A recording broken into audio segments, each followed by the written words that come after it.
professional in your industry with your brand, what advice can you offer the young women? Think matriculants.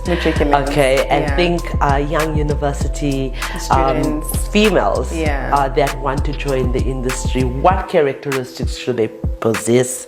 What should they come into this industry with? It's a tough industry. I don't think it's built for everyone.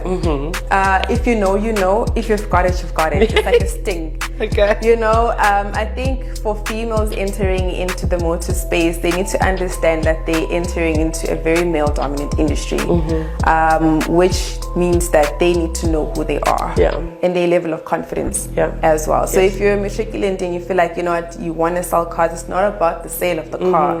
It's about the environment that you're in. Yes. Because if the sale of the car is just what drives you into the dealership, it's not going to make you.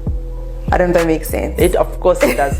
Of course it does. I shake my head in agreement with you. Yeah, it's not. So you need to understand who you are, number one.